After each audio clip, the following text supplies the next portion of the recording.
En lo más profundo de la serranía gaditana, donde el cielo parece más cerca y la tierra guarda el calor del día hasta bien entrada la noche, se levanta Zahara de la Sierra. Un pueblo blanco encaramado en una roca, como si alguien hubiera decidido que las casas debían subir al cielo para escapar del calor del valle. Calles empinadas, paredes encaladas que reflejan la luz hasta deslumbrar, geranios rojos y rosas colgando de cada balcón, y un silencio que solo se rompe cuando alguien abre una ventana o cuando, al caer la tarde, empieza el rumor del flamenco. Allí vivía Carmen Vargas, 27 años recién cumplidos, hija y nieta de cantaores, aunque su madre siempre decía que ella había nacido con más duende que todos los antepasados juntos. Tenía el pelo negro y largo que llevaba casi siempre recogido en un moño bajo cuando trabajaba, y suelto cuando cantaba, porque decía que el pelo libre ayudaba a que el cante saliera más hondo. Sus ojos eran de ese negro intenso que en Andalucía llaman carboncillo, y cuando reía mostraba unos dientes blancos que contrastaban con la piel morena curtida por el sol de la sierra. Carmen trabajaba en El Rinconcillo, la taberna que su abuelo había abierto en los años 50 y que ahora regentaba su tío Paco. Era un local pequeño, con vigas de madera oscura, mesas de pino gastadas por 1000 codos y un mostrador que brillaba de tanto limpiarlo con un trapo húmedo. Por las mañanas servía desayunos a los jornaleros que iban al campo, tostadas con aceite y tomate, café solo bien cargado, algún churro que quedaba del día anterior. Al mediodía llegaban los menús del día. Lentejas con chorizo, albóndigas en salsa, ensaladilla rusa con más atún que patata. Pero lo que de verdad hacía latir el corazón del pueblo era la noche. Cuando el sol se escondía detrás del castillo y la temperatura empezaba a bajar, Paco sacaba la guitarra del rincón donde dormía todo el día. Algún primo o amigo traía cajón, palmas, y entonces Carmen dejaba el delantal y se ponía el vestido negro con lunares rojos que había sido de su abuela. No era una actuación profesional. Era algo más sagrado, era el momento en que el pueblo se reunía para escuchar su propia alma cantada en voz alta.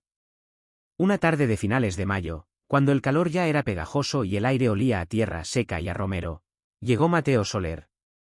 32 años, madrileño de Chamberí, fotógrafo freelance que había ganado algunos premios pero que últimamente solo hacía reportajes de empresas y bodas para pagar el alquiler. Había dejado Madrid casi huyendo. Una relación que se había roto mal, un trabajo que le sabía a nada y una sensación constante de que la vida se le escapaba entre los dedos sin que él pudiera atraparla.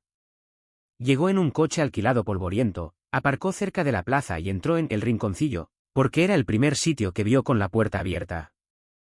Pidió una caña muy fría y un plato de patatas bravas porque tenía hambre y porque le habían dicho que en los pueblos andaluces las patatas bravas eran religión. Carmen se las sirvió sin apenas mirarlo. Estaba ocupada preparando una bandeja de jamón para una mesa de turistas alemanes que no paraban de hacer fotos al plato. Pero cuando llegó la hora del cante, todo cambió.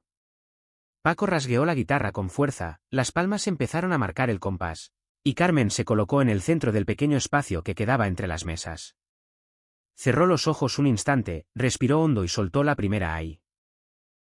Fue una soleá honda, de las que duelen en el estómago antes de llegar a los oídos.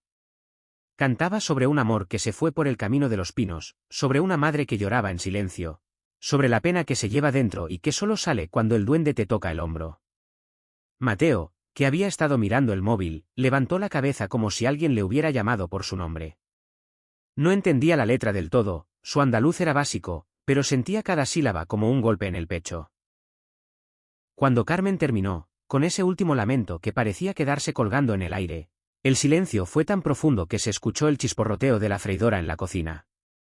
Mateo no aplaudió como los demás. Se quedó quieto, mirándola fijamente, con la cerveza olvidada en la mano.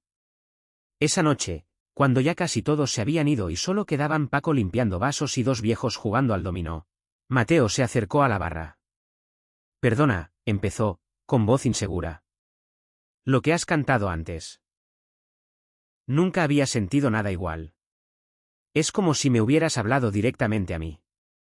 Carmen, que estaba recogiendo copas, lo miró por primera vez de verdad. Vio a un hombre alto, de pelo castaño desordenado, ojos claros y una tristeza que parecía llevarla cosida a la piel. «El flamenco no habla», respondió con esa media sonrisa que era marca de la casa. «¿Siente? Si te ha llegado, es porque tú también llevas algo dentro que reconoce la pena». Mateo sonrió, un poco torpe. Pues entonces supongo que llevo más pena de la que creía. A partir de esa noche, Mateo empezó a aparecer todas las tardes. Al principio decía que era por las patatas bravas. Luego por el fino que servían. Después simplemente se sentaba en la misma mesa del fondo y esperaba a que empezara el cante. Sacaba la cámara de vez en cuando y le pedía permiso para hacerle fotos. Carmen siempre decía que no. El duende no se deja atrapar en una caja, le contestaba. Pero poco a poco, entre risas y algún vaso de más, empezó a ceder. Una tarde posó con la mano en la cadera, la mirada fija y desafiante. Otra se dejó fotografiar mientras se ponía el mantón sobre los hombros, con el pelo suelto cayéndole por la espalda. Mateo disparaba en silencio, como si tuviera miedo de romper el momento. Una tarde de julio, cuando el calor era tan fuerte que las calles parecían temblar, el pueblo entero dormía la siesta. Carmen terminó de limpiar la barra y salió a la puerta a tomar el aire. Mateo estaba allí, apoyado en la pared de enfrente, con la cámara colgada al cuello. ¿No duermes la siesta?, le preguntó ella. No puedo. Cuando cierro los ojos solo veo tu cara cantando. Carmen soltó una carcajada, pero se le sonrojaron las mejillas. Venga ya, madrileño. Eso se lo dirás a todas. No a ninguna. Caminaron sin planearlo. Subieron por las callejuelas empinadas, pasando por delante de puertas cerradas y ventanas con macetas. Llegaron hasta el castillo en ruinas que corona la colina. Desde allí se veía todo el valle, el embalse brillando como un espejo gigante, los olivos plateados moviéndose con la brisa caliente. Mateo se detuvo y la miró. No vine buscando amor, Carmen. Vine buscando silencio. Pero tu voz me encontró primero. Ella se quedó callada un momento. Luego sonrió, triste y dulce a la vez.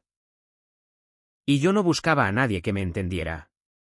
Solo quería cantar hasta que se me acabara la pena. Se besaron allí arriba, con el sol quemándoles la piel y el viento enredándose en el pelo de ella. Fue un beso lento al principio, nervioso, y luego intenso, de esos que en Andalucía se recuerdan toda la vida. Los meses siguientes fueron como un compás que se va acelerando. Mateo se quedó en una casita que alquiló cerca de la plaza. Aprendió a dar palmas sin desentonar, a esperar la siesta para buscarla en la penumbra de la taberna vacía, a entender que aquí el amor no se dice con tarjetas ni cenas caras, sino con miradas largas y silencios que pesan. Una noche de septiembre, en la feria del pueblo, todo llegó a su punto más alto. Farolillos de colores colgaban entre los balcones, el olor a buñuelos y a carne en la brasa llenaba el aire, y en la plaza habían montado un tablao improvisado con tablas y sillas alrededor. Carmen cantó primero. Luego bailó. Y cuando llegó el momento de las sevillanas, tiró de Mateo al centro. No sé bailar, protestó él riendo. Aquí todo el mundo sabe cuando el duende quiere, respondió ella. Bailaron torpemente al principio. Él pisaba mal, ella se reía a carcajadas, el público gritaba olés y se reía con ellos. Pero poco a poco encontraron el ritmo. Las palmas los acompañaban, la guitarra los empujaba, y al final del último giro, cuando ella se quedó quieta con los brazos en alto y él frente a ella, todo el pueblo contuvo el aliento. Mateo se arrodilló allí mismo, en medio del tablao, sin anillo, solo con los ojos brillando. Carmen, ¿me dejas quedarme para siempre? No en tu pueblo solamente. En tu cante, en tu duende, en cada tarde que vengas a buscarme con esa sonrisa. En tu vida entera. Ella lo miró desde arriba, con el pecho subiendo y bajando por el baile. Luego se agachó, lo levantó del suelo y lo besó delante de todo el mundo. Aquí en Andalucía el amor no pide permiso, Mateo. Llega, y se queda. Y se quedó. Se quedaron las tardes de tapas compartidas en la barra cuando ya no había clientes. Se quedaron las siestas robadas en la cama estrecha de la casita alquilada. Se quedaron las noches de cante en las que él ya no sacaba la cámara, porque entendió que algunas cosas solo se guardan en el alma. Y bajo el cielo de Zahara, entre olivos y geranios, entre pena y alegría, encontraron su propio compás. Ese que no se aprende, solo se siente. Porque algunos amores nacen con un grito hondo. Y terminan siendo duende para toda la eternidad.